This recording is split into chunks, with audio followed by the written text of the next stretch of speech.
Vamos orar para que o Senhor fale conosco na sua palavra? Senhor, nós sabemos que o tema que vamos tratar nessa noite é um tema de caráter profundo, é um tema que exige, Senhor, revelação do Teu Espírito. Nós clamamos, ó Deus, nesta hora, para que cada um aqui possa receber do Senhor esta revelação. Cada palavra proferida possa chegar aos corações, ó Deus, e que Tu estejas nos moldando para o Teu propósito e para o Teu louvor. Fala conosco, Senhor, em nome de Cristo Jesus, aleluia, amém. Amém? Podeis assentar. Eu confesso a vocês que eu fiquei buscando um título para a mensagem de hoje, e muitos títulos me vieram à mente, muitas possibilidades de título, e eu acabei utilizando um título, entendendo que talvez até nem fosse o melhor título, mas ele se presta para o conteúdo dessa mensagem, e eu quero começar tratando com vocês sobre o tema ajuntando tesouros. Ajuntando tesouros. E eu te convido a abrir a Bíblia em Mateus capítulo 6. Mateus capítulo 6, do versos 19 até o 21. Há uma particularidade aqui nesse texto, que o Senhor Jesus, Ele está aqui, Mateus capítulo 6, está dentro do Sermão do Monte. O Sermão do Monte, ele vai do capítulo 5 até o 7, e nesse Sermão do Monte, os estudiosos, nos revelam aí que foram 3 dias, que o Senhor Jesus esteve ali com uma multidão, e também com seus discípulos, ali na região da Galileia, neste monte, que foi batizado depois como o Monte das Bem-aventuranças.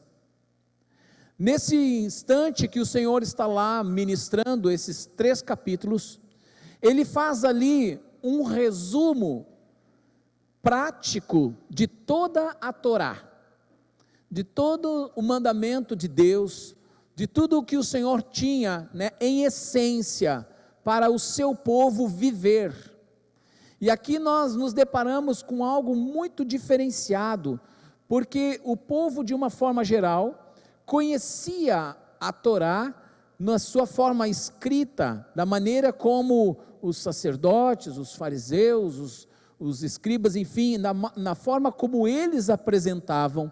E o Senhor Jesus, ele explana a Torá de uma maneira muito prática, de uma maneira muito passível de ser vivida no seu cotidiano. Ele remove estruturas religiosas e vai direto ao cerne, direto ao ponto das coisas que são verdadeiramente importantes. E dentre todas as coisas ali importantes, Jesus falou sobre as práticas espirituais, falou sobre oração, falou sobre jejum, falou sobre a vida com Deus, falou sobre família, falou sobre divórcio, falou sobre muitas coisas, como tratar o próximo. Ele entra nesse tópico fantástico do capítulo 6, verso 19 e 21, ele diz assim: não acumuleis para vós outros tesouros sobre a terra, onde a traça e a ferrugem corroem, e onde ladrões escavam e roubam. Mas ajuntai para vós outros tesouros no céu, onde traça nem ferrugem corrói, e onde ladrões não escavam e nem roubam. Porque onde está o teu tesouro, aí estará também o teu coração. Algo interessante nesse texto, que o Senhor Jesus está fazendo uma alusão sobre uma prática comum naquela época, e por incrível que pareça, até hoje tem gente que faz isso.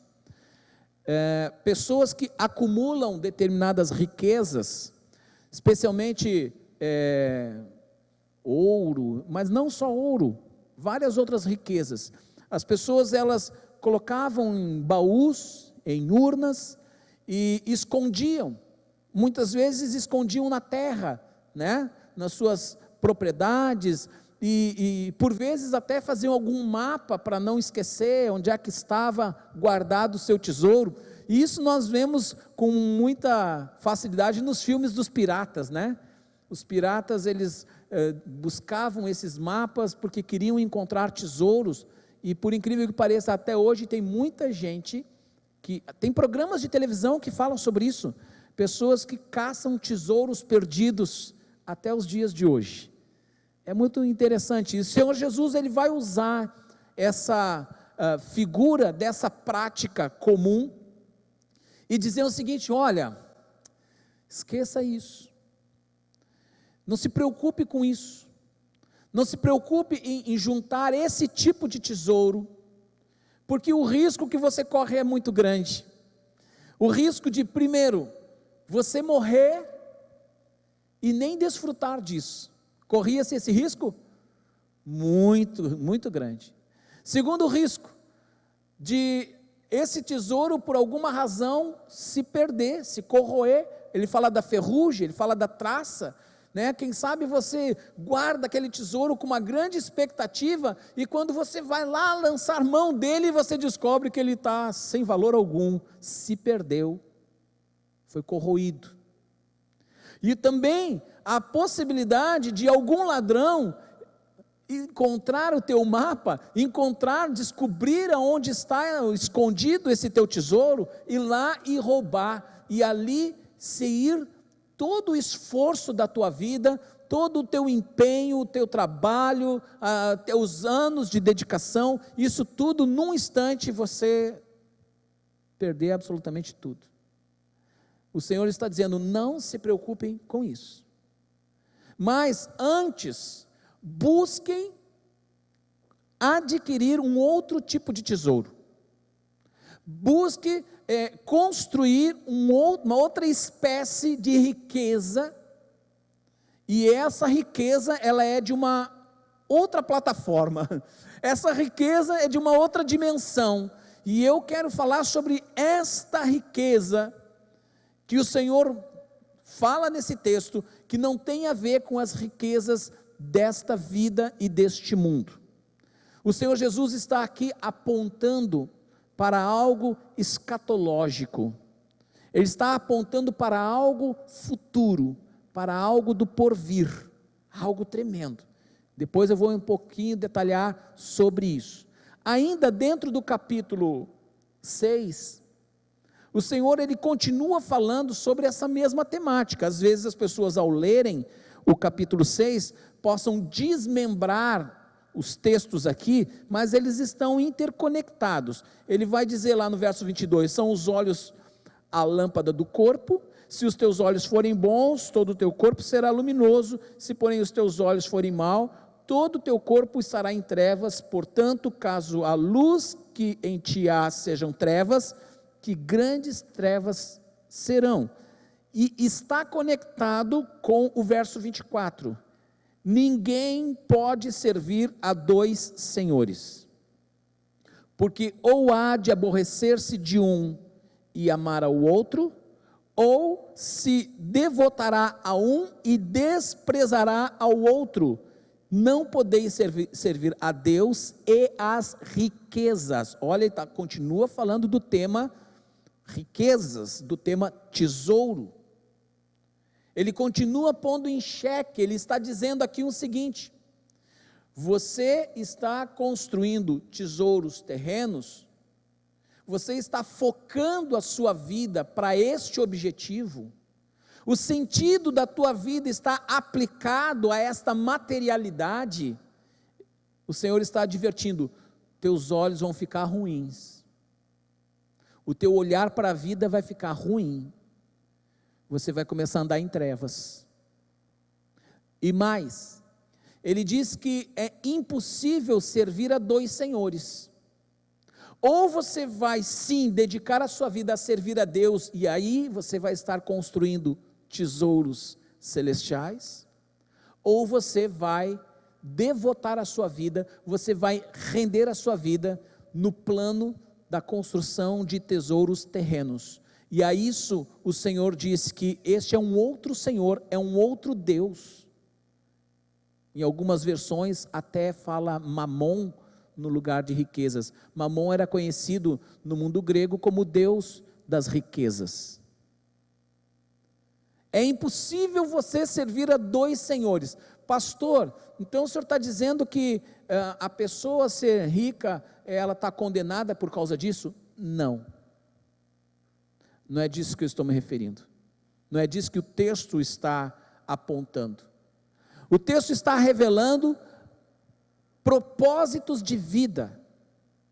O texto está revelando o sentido aplicado do teu coração, o que te move, o que consome as tuas energias, aonde você constrói os seus planos. Essas coisas, elas são de caráter eterno ou elas são simplesmente coisas para este mundo, para o viver deste mundo? E ele está dizendo aqui que há um conflito grande, porque especialmente nos tempos de hoje, irmãos, nós vivemos uma sociedade que nos estimula demais a isso. Nós vivemos dias onde todos os impulsos, todos os estímulos que chegam a nós, eles são voltados para nós mesmos, para a nossa autossatisfação. A cultura que vivemos é a cultura da felicidade e do prazer, trazendo para cada um de nós uma mensagem de que o sentido da vida é ser feliz e ter prazer. Se alguma coisa não está te fazendo feliz, não produz prazer a você, então ela deve ser descartada, ela não faz sentido, e aí você joga fora, você despreza. É por causa disso que tem muitos casamentos sendo destruídos, porque as pessoas querem viver para a sua felicidade, para o seu prazer, e aí acabam não entendendo princípios. Elas não amontoam tesouros celestiais, pelo contrário, elas se voltam apenas para as coisas terrenas, para as coisas deste mundo, e é altamente enganoso. Quando o Senhor está falando sobre tesouro nos céus, uma das principais coisas atribuídas a isso é chamado na Bíblia de galardão. Galardão é também traduzido como recompensa. Eu quero te dizer que o Senhor tem recompensas a dar, só que essas recompensas, elas não são previstas para o presente século, para a presente existência. E aí é que a nossa fé entra em xeque, porque você viver, você quem sabe abrir mão de coisas, quem sabe você abdicar de coisas, quem sabe você ter até alguma espécie de prejuízo, pensando exclusivamente na promessa do porvir, daquilo que o Senhor tem lá na frente para lhe entregar. Será que a sua fé alcança essa distância? Ou a tua fé só se manifestaria se a promessa fosse para você desfrutar dessa riqueza já, nesse tempo chamado agora? Ou quem sabe, quando muito, esperar algum aninho ou dois, mas eu viver na expectativa de receber uma recompensa sim, somente depois de tudo passar. A sua fé alcança essa distância? É nessa espécie de riqueza, de tesouro, que o Senhor Jesus nos encoraja a nós construirmos tesouros celestiais. E como prova disso, vamos lá em 1 Coríntios capítulo 3, 1 Coríntios 3, do 11 até o 15,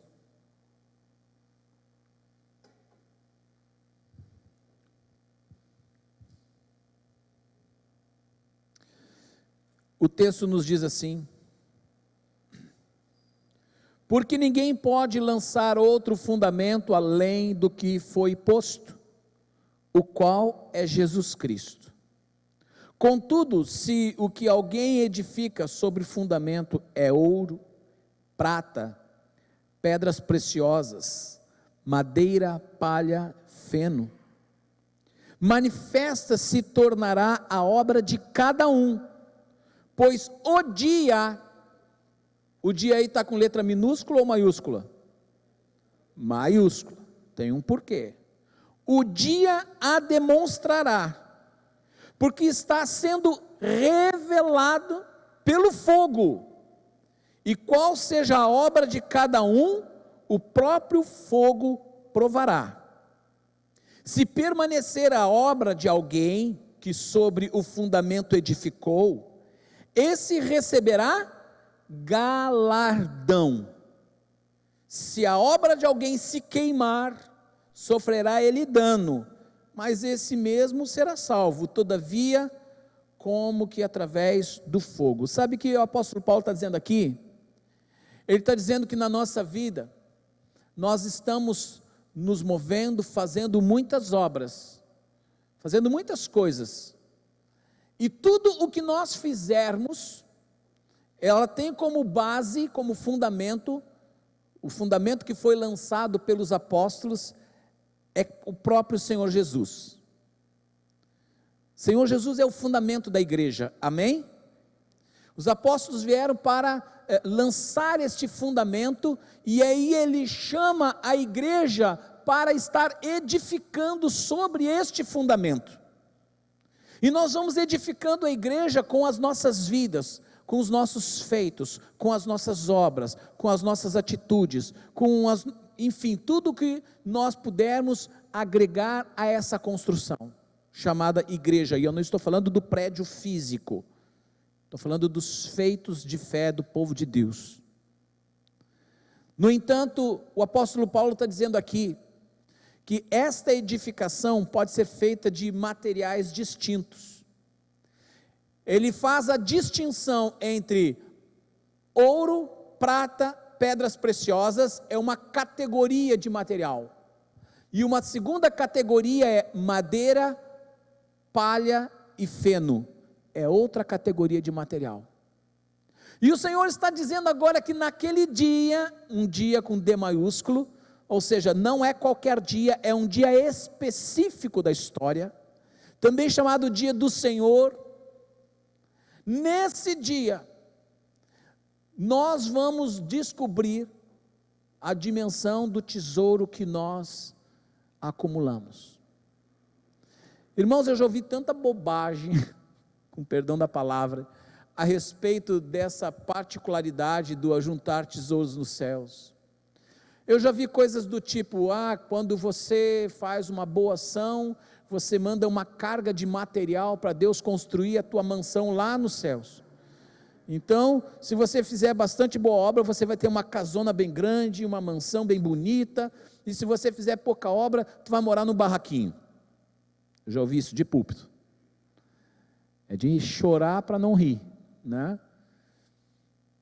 Já ouvi tantas distorções desse princípio, mas o fato é que o Senhor Jesus aqui, e também o apóstolo Paulo, ele está dizendo que as nossas obras, os nossos feitos serão provados, e essa prova é como que passar pelo fogo. Se você pega madeira, palha ou feno e joga no fogo, o que acontece?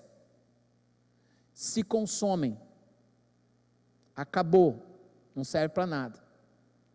Mas se você lançar o ouro, a prata ou a pedra preciosa no fogo, o que ela acontece?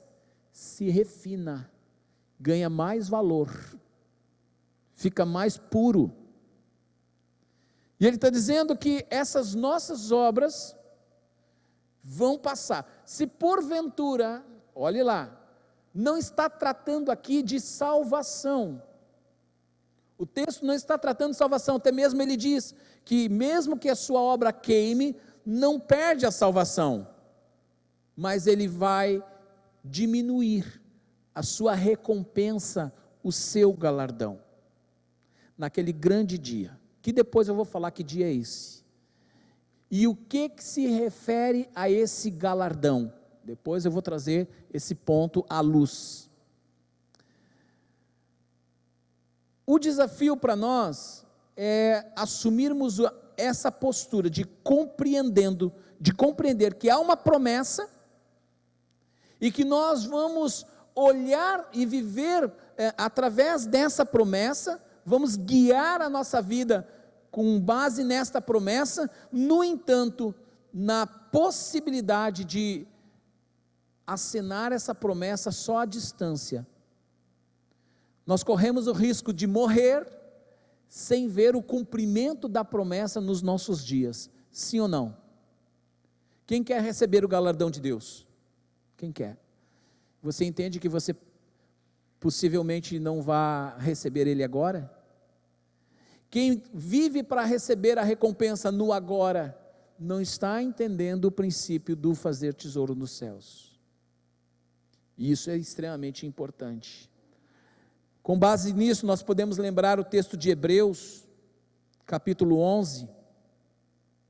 Todo o capítulo 11 é uma narrativa sobre a fé, o que é a fé, e ele vai falar sobre homens, uma lista de heróis da fé. E eu quero acentuar os versos 13 até o verso 16. Diz lá: todos estes morreram na fé, sem ter obtido as promessas, vendo-as, porém, de longe, e saudando-as, e confessando que eram estrangeiros e peregrinos sobre a terra. Porque os que falam desse modo, olha aqui, algo fantástico, os que falam desse modo, manifestam estar procurando uma pátria. E se na verdade se lembrassem daquela de onde saíram, teriam oportunidade de voltar, mas agora aspiram a uma pátria superior, isto é, celestial. Por isso Deus não se envergonha deles, de ser chamado o seu Deus, porquanto lhes preparou uma cidade. Irmãos, quando Abraão recebeu a promessa de Deus, Deus disse: olha, a tua descendência, Abraão, será como as estrelas dos céus e a areia da praia. Abraão está vendo este território, desde o Eufrates até o Nilo. Abraão, eu te dou por herança, essa terra te pertence. E aí Abraão morreu, e eu pergunto, ele viu esses filhos todos que Deus prometeu? Não. Ele viu o primeiro filho que ele teve com a escrava Agar, depois ele viu o filho que ele teve da promessa, com Sara, Isaac, e depois ele teve mais alguns filhos. Depois que Sara morreu, o velhinho se arrumou de novo, achou uma prenda lá para ele, chamada Quetura, e teve mais alguns filhos com a tal da Quetura, e fim. E eu te pergunto, ele recebeu esse território que Deus prometeu para ele, desde o Eufrates até o Nilo? Sim ou não? Ele morre, sabe com que porção de terra? Com a porção de terra da sepultura da esposa dele, Sara. A única porção de terra que ele tinha era um sepulcro, era um túmulo da mulher, onde ele depois foi sepultado também. Ora, mas, e vale a pena, pastor?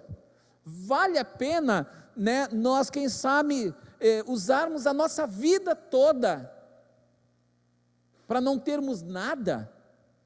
Vale a pena viver esperando uma coisa que a gente não vê acontecer, como diz o texto, acenando de longe?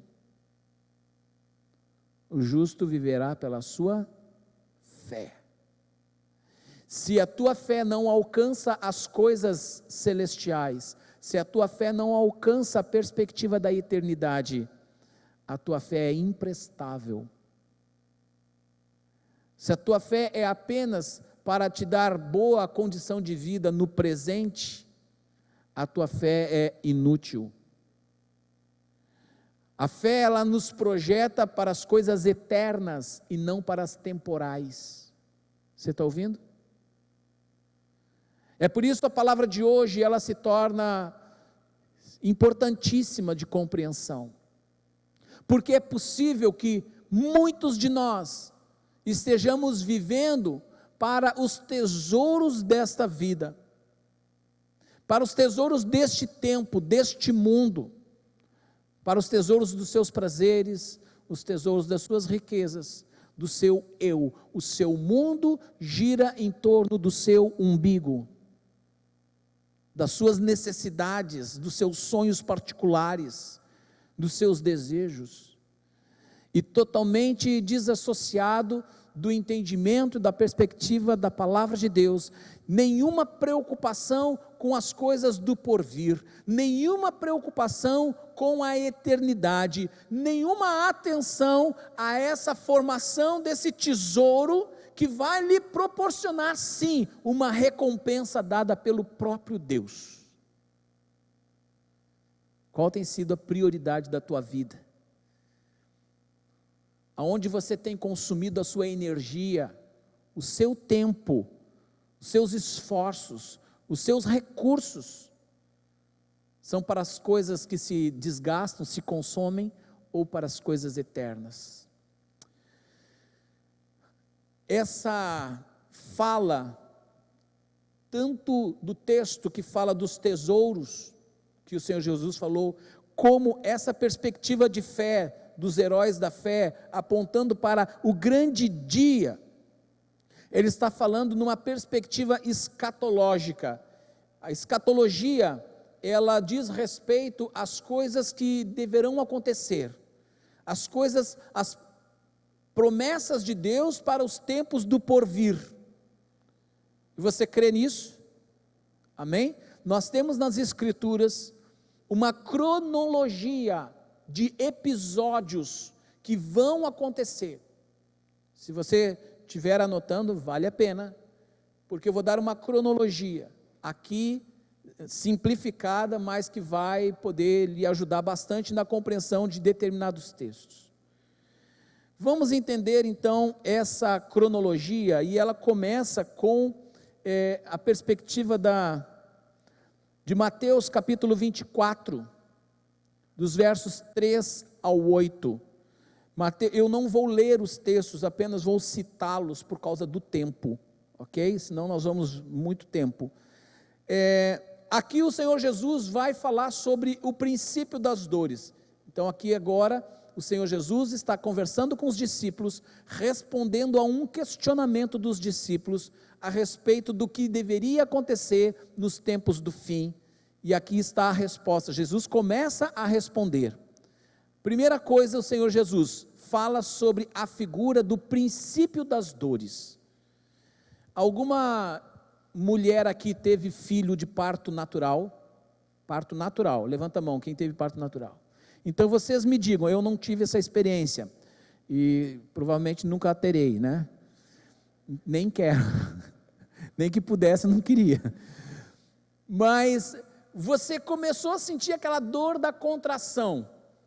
Dizem, né, as mulheres, dá uma dor, uma ferroada, uma puxada lá.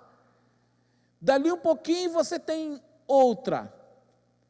Dali um pouquinho mais outra. E diz que essas dores, elas vão aumentando a intensidade, e o intervalo de tempo entre uma dor e outra, entre uma contração e outra, é menor.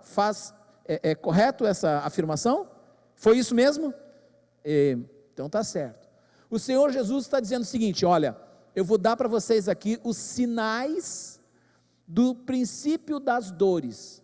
Ou seja, quando começar a acontecer estes sinais, estejam atentos, logo logo tudo vai acontecer, logo logo o desfecho vai se dar.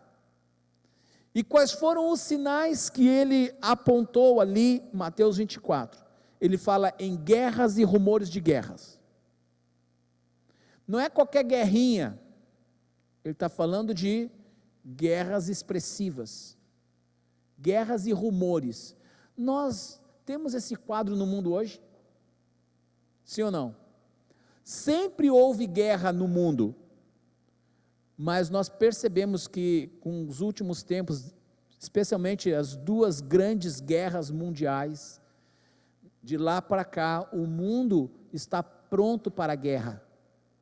E os rumores de guerra são, há dias atrás, era com os norte-coreanos, agora é com os chineses, e esses rumores de guerra, e foi na região do Oriente Médio, e foi lá no meio dos árabes, quer dizer, os rumores de guerra estão constantes. O que mais? Fomes. Você sabia que morre mais gente de fome por dia do que do Covid-19? Muito mais. As pessoas se assustam da quantidade de gente que está morrendo por dia desse vírus, e não tem a menor importância com a quantidade de gente que morre por causa da fome. Uma coisa doida, gente. Hoje eu recebi, depois do culto aqui, eu já estava em casa, recebi uma mensagem de uma senhora, uma jovem senhora que está cuidando da mãe dela, que está internada na CTI, e eles deixaram os filhos em casa sozinhos, 6 crianças. Eles mandaram mensagem de pastor, eles não são da igreja. Mandaram: pastor, eu tenho o seu contato aqui, se o senhor, um dia eu já fui da igreja, ela disse, né? Um dia eu já fui da igreja, se o senhor puder me socorrer, estou com 6 crianças lá em casa, estão sem comer o dia todo, e eu aqui no hospital com a mãe.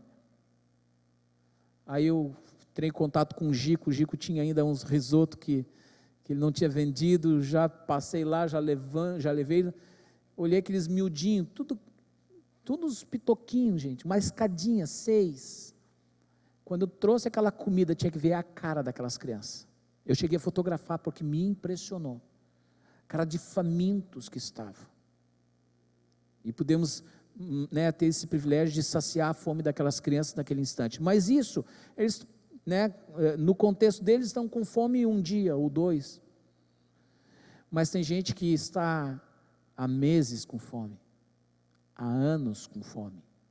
O Senhor Jesus disse que este seria um sinal,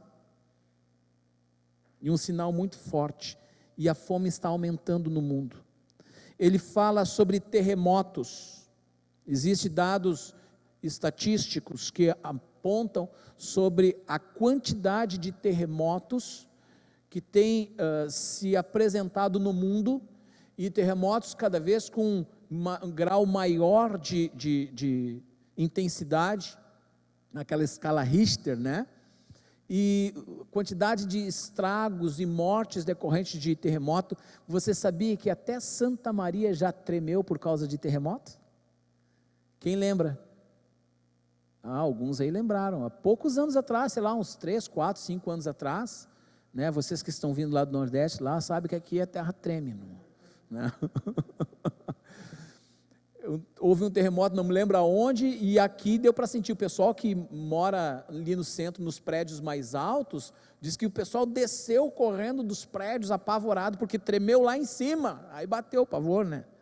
A gauchada arrepiou o pelo, né? E aí desceram. Quando ia se imaginar terremoto no Brasil? Claro que foi um terremotinho de nada, mas daí para a coisa crescer, o que impede? Terremotos é sinal. Ele fala de pragas e doenças. Opa, por que vocês estão tudo mascarado aí? E não é novidade isso, só que está cada vez mais intenso, cada vez em maior proporção. E já há quem diga, né, alguns aí estão alertando o mundo para a próxima epidemia. Nossa, nós nem ainda passamos por essa, já estão falando da próxima. E ouvi declarações de alguns cientistas que a próxima deverá ser mais devastadora do que essa. Ei, Não é para botar medo em você, não. É só para te dizer que o que fez a promessa é fiel para cumprir. Céus e terra poderão passar, mas as palavras dele são eternas, não passarão. É princípio das dores.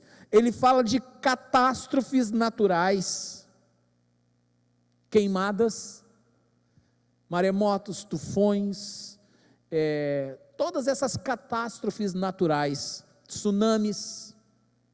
Ele fala do bravio das ondas. É alguma coisa distante de nós?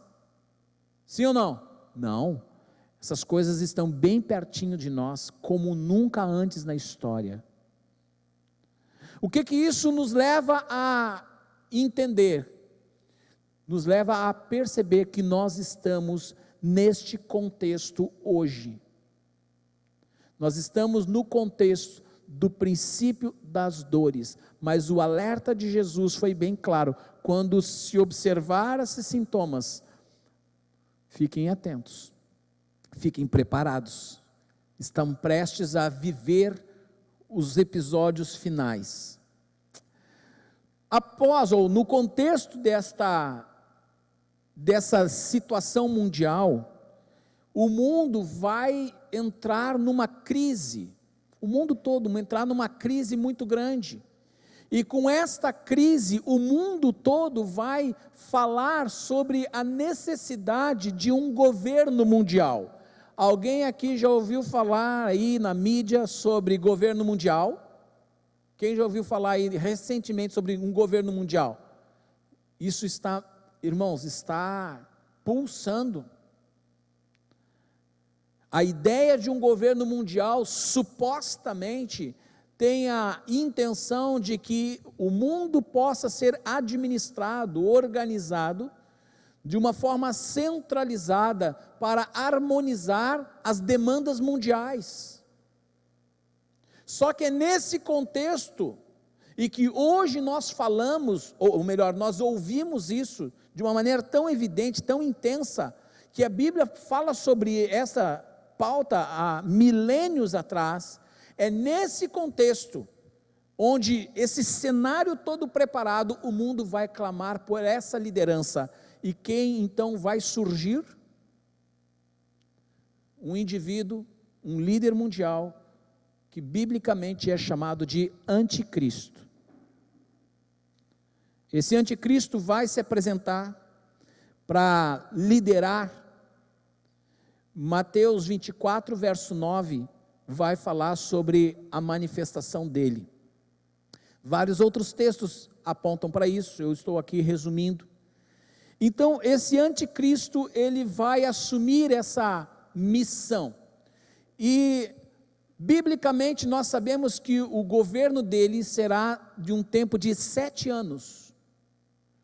O profeta Daniel falou sobre esse tempo, quando ele faz lá, né, uma divisão de 70 semanas, e ele fala sobre a última semana das 70, né, a 70ª semana de Daniel, do anticristo. Esse reinado mundial, ele vai se dividir em duas fases. A primeira fase de 3 anos e meio, e depois a segunda fase de mais 3 anos e meio. A primeira fase diz respeito à iniciativa dele de buscar estabelecer o seu controle, o seu domínio sobre o mundo, buscando traçar acordos, negociações, acordos de paz. Ele tem um discurso muito bonito, um discurso de paz, um discurso de harmonia entre os povos, e é nesse momento em que ele vai apresentar uma estratégia econômica. Só que para essa estratégia econômica, os homens terão que receber uma marca, e a Bíblia diz que sem essa marca, os homens não vão poder nem comprar e nem vender, chamada marca da besta. E essa marca, ela vai ser um divisor das populações. Porque os filhos de Deus que conhecem as Escrituras, que têm o entendimento da palavra, não vão aceitar essa marca. A Bíblia fala que Israel também não se sujeitará a essa marca.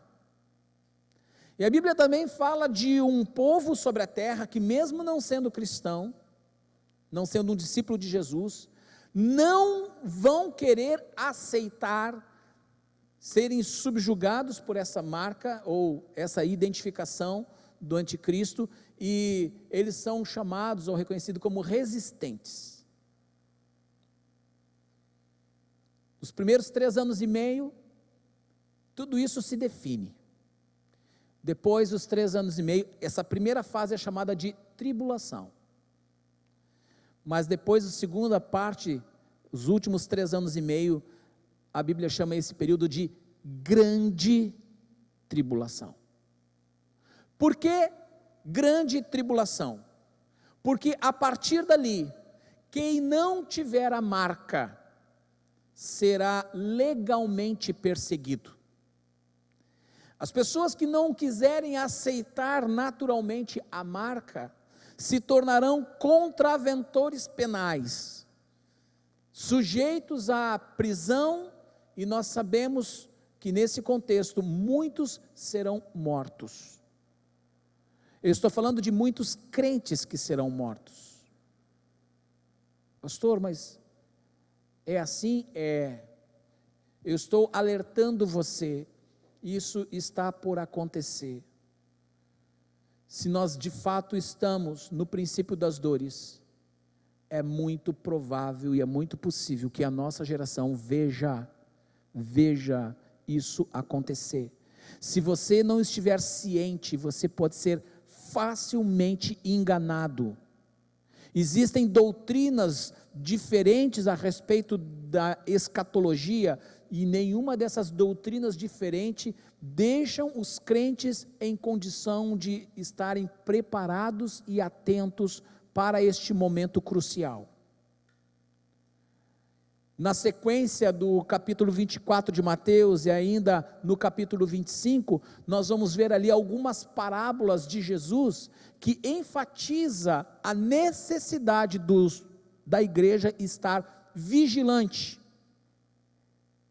São pelo menos 3 parábolas que o tema central é vigilância. O que nós precisamos ter hoje?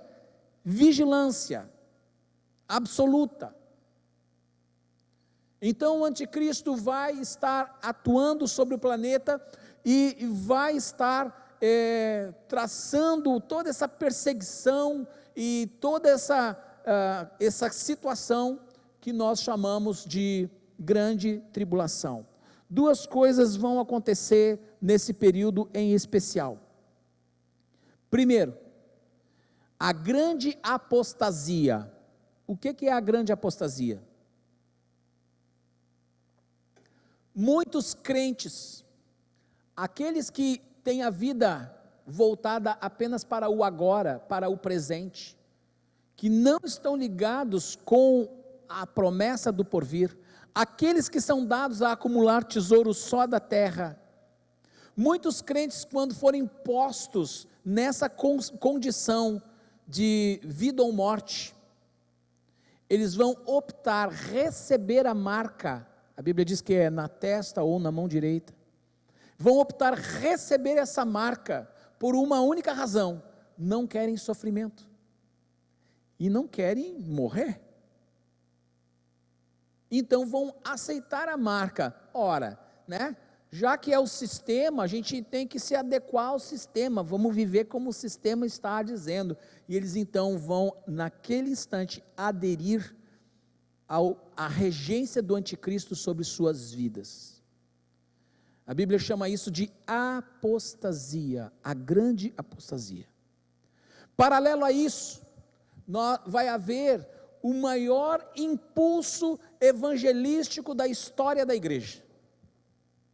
Se por um lado os falsos crentes vão dançar aí, por outro lado a verdadeira igreja vai se mover em evangelismo como nunca antes na história.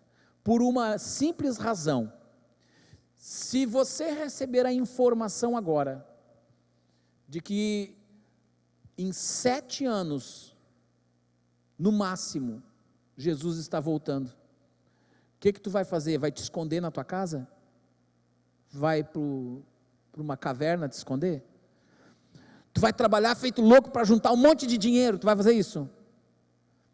Qual vai ser a tua preocupação número 1, sabendo que pouco tempo lhe resta para essa situação?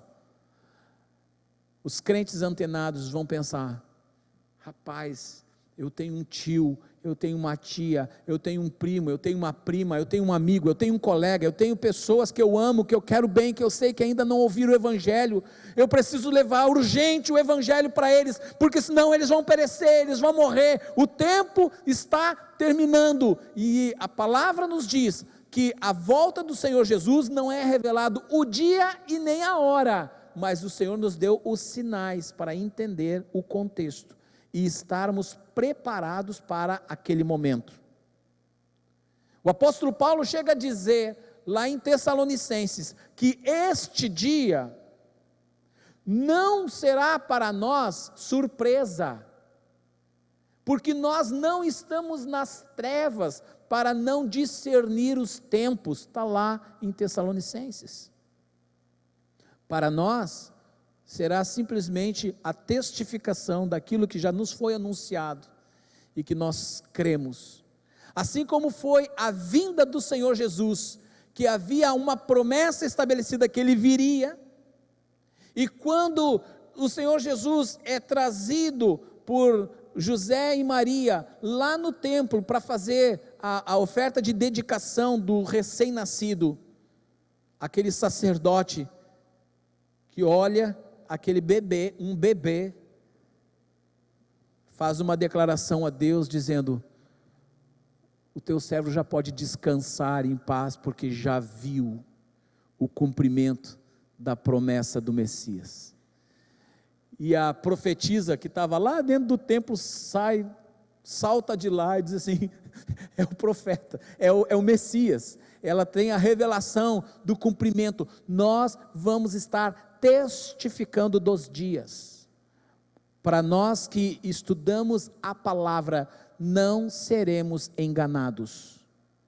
O Senhor Jesus, no início de Mateus 24, no verso 3, ele diz para os discípulos: vede que ninguém vos engane. Nós não seremos enganados. Somente aqueles que não estão familiarizados com a verdade, esses poderão ser sim enganados. Não para por aqui. Então nós vamos ter a grande colheita e ao mesmo tempo a apostasia. Nós vimos sobre a marca da besta, e aí nós vamos ter o momento esperado. No Novo Testamento tem uma expressão chamada parousia.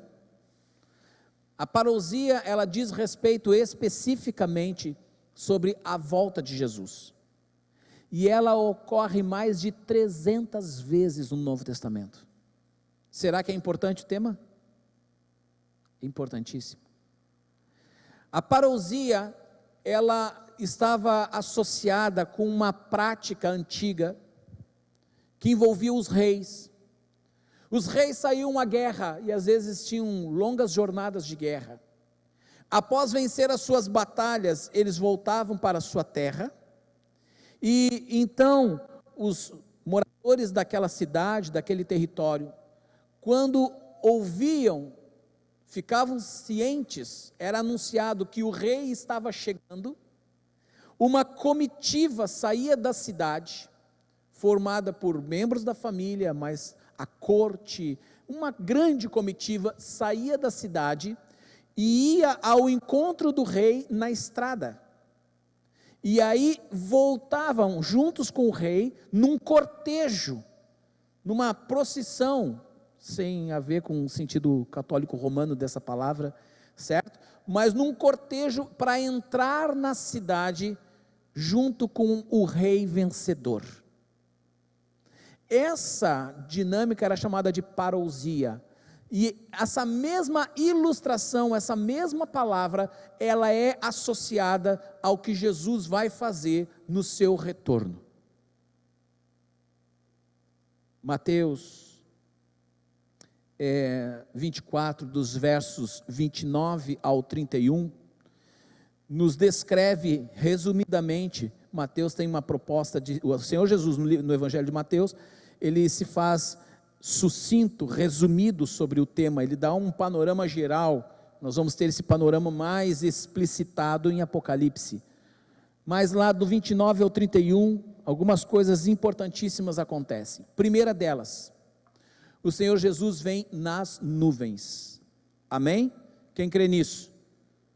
Ele vem nas nuvens, junto com ele um exército celestial. Neste momento que ele surge nas nuvens, os mortos em Cristo ressuscitam e se encontram com ele nas nuvens. E nós, os crentes, somente os crentes, que têm seu nome escrito no livro da vida, são discípulos genuínos de Jesus, são arrebatados. Arrebatado é a ideia de ser tomado da terra e levado também ao encontro dele nas nuvens. E é nesse instante que nós passamos por um processo chamado, o nosso corpo passa a ser glorificado. Esse corpo mortal, ele se reveste de imortalidade. Esse corpo de limitação física, ele é revestido da glória de Deus, de uma outra realidade, e a partir desta experiência, para nós que viermos a ter se estivermos vivos nessa ocasião, a morte não terá mais domínio, é uma vitória absoluta sobre a morte. Todos nos encontramos com ele nos ares. E para nós é um piscar de olhos. Porém, esse ato do arrebatamento, vocês estão me alcançando, vocês estão me acompanhando no texto? Nas ideias? Sim? Está difícil? Não? Por isso eu disse, vai anotando que vai ficar mais fácil depois de entendimento. Se bem que vai ficar tudo gravado aí, eu espero, né? E aí você pode revisar essa sequência. Nós temos então a ressurreição dos mortos, nós temos o arrebatamento, nós temos aqui um ato fantástico que vai acontecer ainda nos ares, que é a cruzada do Senhor em toda a terra, por toda a terra, como um relâmpago que sai do Oriente e vai até o Ocidente. Assim há de ser a vinda do Filho do Homem. E esse movimento dele sobre a terra fará com que o mundo todo veja essa cruzada nos céus. E a Bíblia diz que todos os povos se lamentarão. E por que vão se lamentar? Porque vão ver o Senhor e os seus exércitos celestiais nos céus. E vão se lamentar por quê? Porque não creram, porque desprezaram, porque rejeitaram a palavra, porque rejeitaram o próprio Senhor.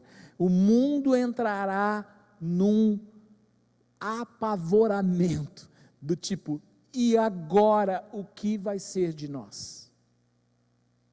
Nesse meio tempo, o anticristo terá formado um exército gigantesco, arregimentando soldados de várias nações, e esse exército vai se direcionar contra Israel, e eles vão fazer um acampamento, o maior acampamento militar de toda a história, 300 quilômetros de exércitos, soldados com equipamentos, com tanques, com tudo que você possa imaginar de coisa de guerra, vindo desde a Jordânia. Entenda a geografia aqui, olha a minha mão aqui, Digamos que esse aqui é o mapa.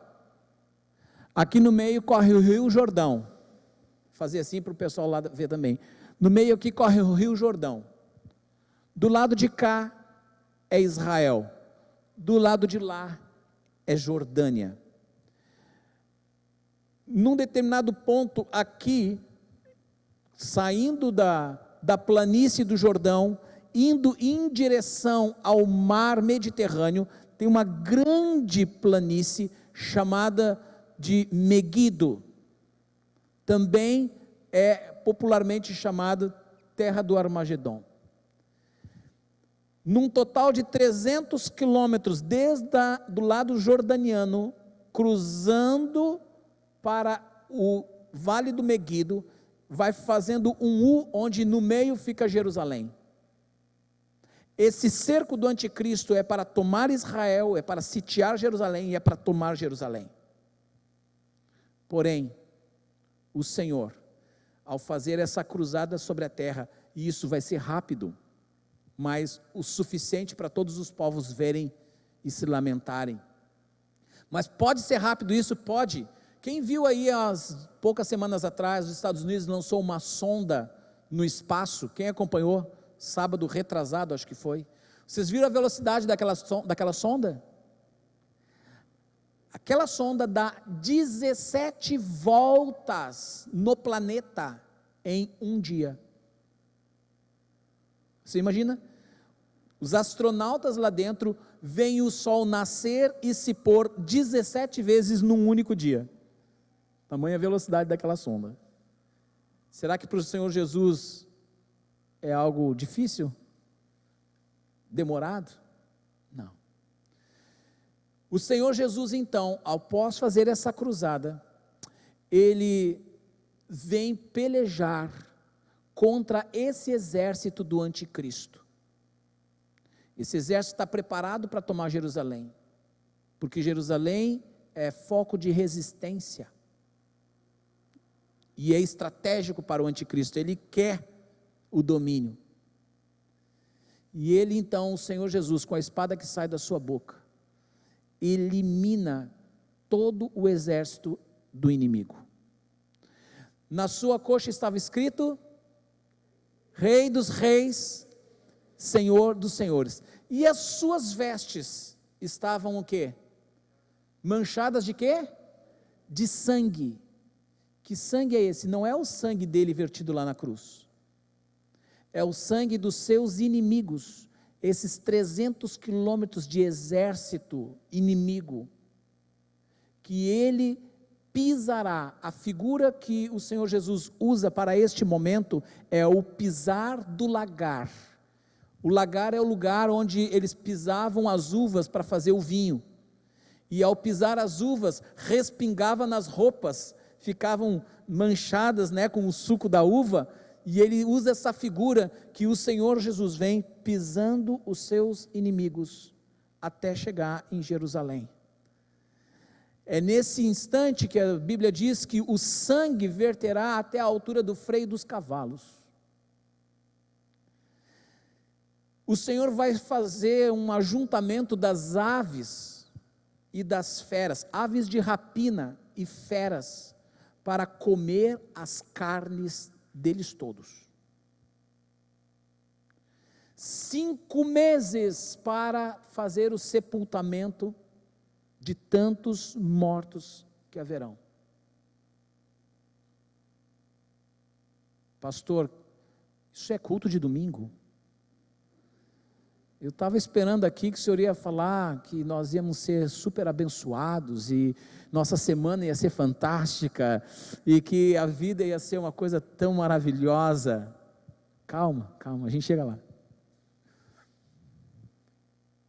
Após esse episódio, o Senhor Jesus, ele então entra em Jerusalém e ele estabelece um tribunal. Apocalipse capítulos 19 e 20 vai falar sobre isso. Primeiro ato, o Senhor estabelece aqueles que com ele irão executar juízo. Juízo sobre quem? sobre todos aqueles que aceitaram a marca da besta. Todos que receberam a marca da besta no mundo serão executados ali. Irmãos, Deus é amor, mas Deus é justo, e é justo juiz. Todos aqueles que rejeitaram o Senhor, desprezaram o Senhor, não quiseram o Senhor, quiseram o anticristo, quiseram o Satanás, quiseram se render a ele, não é justo que pereçam? Sim ou não? É justo. Então ali haverá esse primeiro tribunal para aqueles que estiverem na terra e que não morreram naquele exército, mas estão distribuídos no mundo com a marca da besta. Ato número 1 encerrado.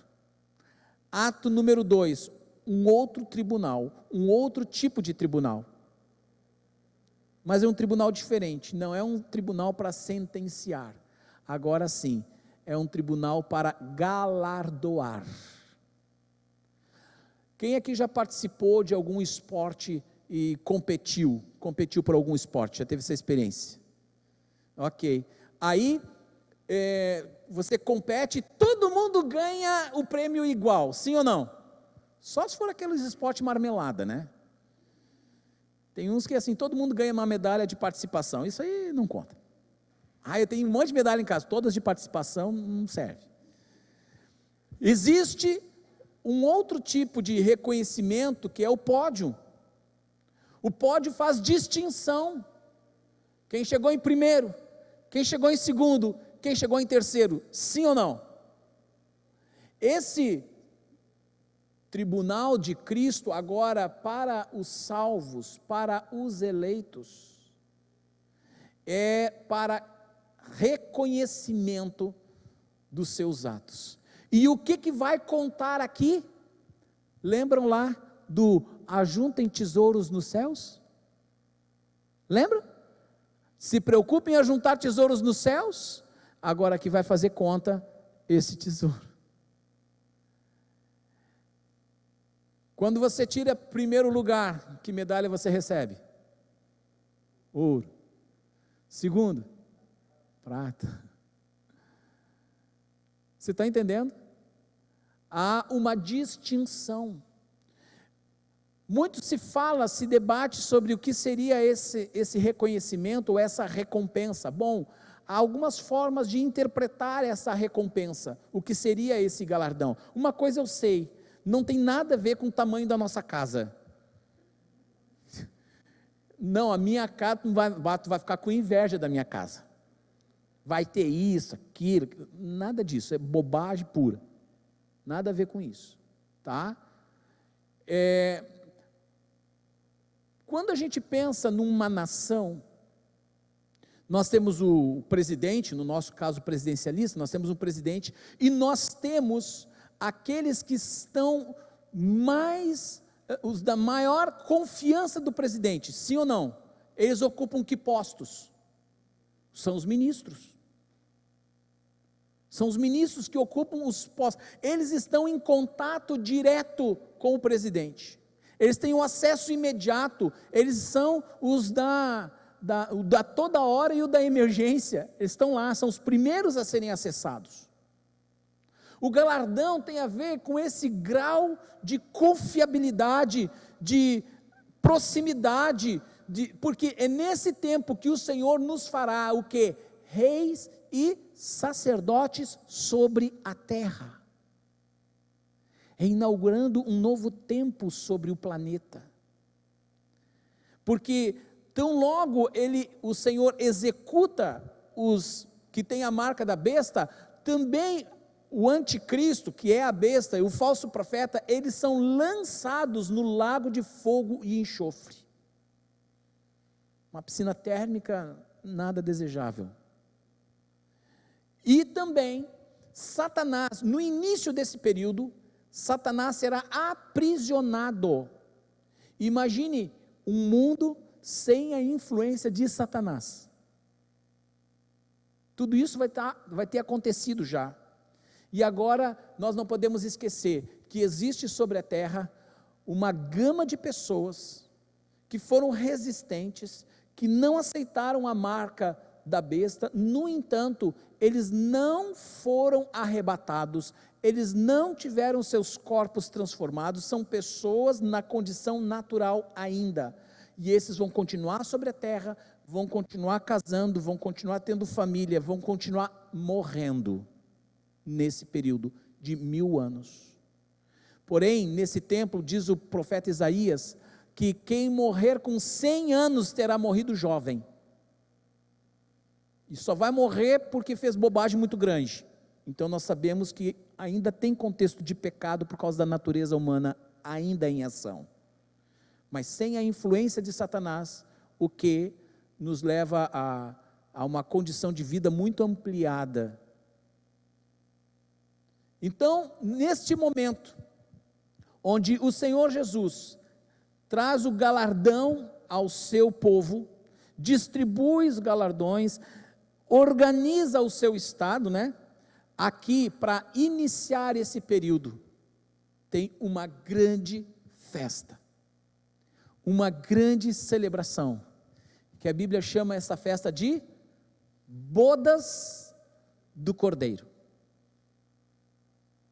7 dias, alguns podem interpretar esses 7 dias como 7 anos, são aí conjecturas, mas o contexto de bodas era uma celebração de 7 dias, 7 dias de uma grande celebração, onde sentaremos à mesa com Ele, e a sua igreja tem o seu casamento estabelecido com Ele, Jesus, como noivo.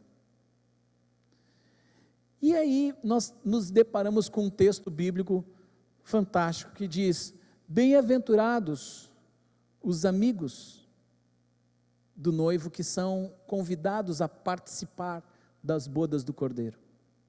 Quem são esses amigos? Os amigos são todos esses que foram resistentes, que se fizeram amigos, e que não seguiram a besta, agora são convidados a participar, não na condição de noiva, na condição de amigos. Percebe como a Bíblia, ela se explica? Que coisa linda isso. Vocês ainda estão comigo ou já estão na segunda-feira? Estão comigo? Amém? Nós já estamos quase terminando, só falta mais 1000 anos. Dá-se então um milênio, nós temos muitos textos que falam do que acontece durante esses 1000 anos, o reinado de Cristo estabelecido, e coisas fantásticas, que não cabe agora eu esmiuçá-las, mas algo maravilhoso. Apocalipse 20, dos versos 1 ao 6, vai falar um pouco sobre este milênio. E aí, no final deste milênio, Satanás é solto novamente, por um propósito de Deus. Por quê? Porque durante esses 1000 anos, muita gente vai nascer, muita gente vai, a população mundial vai novamente se multiplicar, e esse povo que nasceu durante todo esse período, não provou outra coisa a não ser o reinado de Cristo, e eles não têm referência alguma do que é a figura de Satanás, ou a influência dele, e nem tampouco a sedução de Satanás. Então essas pessoas passarão por um teste. Com a soltura de Satanás, ele vai sair determinado a seduzir as nações novamente. E qual o caráter dessa sedução? O caráter da sedução diz respeito a uma rebelião contra o reinado, ao domínio de Cristo. O papo é do tipo assim: vocês não acham que Jesus está tempo demais no poder? Vocês não acham que essa ditadura de Jesus tem que ser, nós temos que ter liberdade para fazer as coisas como nós queremos fazer? A sedução de Satanás vai por esse campo, e diz a palavra que ele vai seduzir muita gente. Essa muita gente que ele vai seduzir, vai novamente se organizar, para formar um novo exército contra Cristo, contra o reinado de Cristo. No entanto, eles não terão êxito nenhum. É o instante em que o Senhor determina o fim, e aí o Senhor simplesmente executa esses seduzidos pelo diabo, esses traidores, e aí nós nos deparamos com o chamado juízo final. Apocalipse 20, dos versos 11 ao 15, nós vamos ver o que acontece. Primeiro, todos os mortos de todos os tempos ressuscitam, são postos diante do Senhor, e a Bíblia nos diz que todo aquele que não tiver o seu nome escrito no livro da vida, de todas as eras, estes serão condenados, e junto com Satanás, com a besta, o anticristo, o falso profeta e todos os seus seguidores, todos serão lançados neste lugar chamado lago de fogo e enxofre, todos. E aí então, o que vai acontecer dali para frente? Bom, o Senhor faz a separação entre aqueles que são salvos ou não. Este dia de juízo é chamado o dia do Senhor. Na Bíblia você vai encontrar várias passagens falando sobre o dia do Senhor. É o dia em que o Senhor estabelecerá o juízo sobre a humanidade. Está diante de nós, vai acontecer depois, lá no final do milênio. A partir daí, vem o cumprimento final de todas as promessas. É nesse instante, Apocalipse capítulos 21 e 22, nós vamos ver que o Senhor traz dos céus, olhe, preste atenção nisso, o Senhor traz dos céus a promessa. Qual é a promessa? Uma cidade. Qual é o nome dessa cidade? A Nova Jerusalém. E ele dá as dimensões da cidade.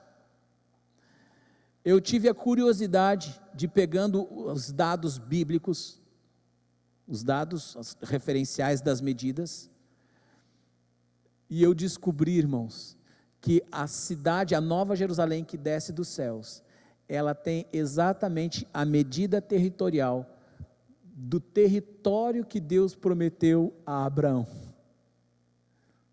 do Eufrates ao Nilo, 2.000 e poucos quilômetros. Que fantástico! Um Deus que promete e cumpre. Ele diz que essa cidade desce dos céus, e aí o que acontece? Esta terra e estes céus que hoje nós vivemos, passará por um processo de transformação e de restauração, assim como os nossos corpos passou. Vamos ter um corpo que o Senhor chama de corpo celestial. Assim, a terra que viveremos será terra celestial e céu celestial, tudo será num caráter celestial, mas eu quero dizer que aqui tudo será restaurado. E o que tem daí para frente? Eternidade. A eternidade é o Senhor no centro desta cidade, iluminando essa cidade. É quando o Senhor Jesus, depois de ter posto todos os seus inimigos debaixo do estrado dos seus pés, ele pega a sua própria coroa e rende ao Pai, dizendo: agora tu, Pai, é tudo em todos nós. Aqui estamos nós, eu e meus irmãos, que foram comprados para ti, para estarmos contigo eternamente, porque esse era o propósito eterno de Deus, ter uma família com muitos filhos semelhantes a Jesus. Para finalizar, eu já finalizei umas 5 vezes, né? 1 Coríntios 15, verso 58. 1 Coríntios 15, 58. O apóstolo Paulo diz: portanto, meus amados irmãos, sede firmes, inabaláveis e sempre abundantes na obra do Senhor, sabendo que no Senhor o vosso trabalho não é vão. Ouviu isso? No Senhor o teu trabalho não é vão. A chamada de Deus para nós hoje é: ei, vamos juntar tesouros nos céus? Ei, vamos dar uma reavaliada nas nossas prioridades, naquilo que tem ocupado nosso interesse, as nossas energias, as nossas forças, as nossas prioridades.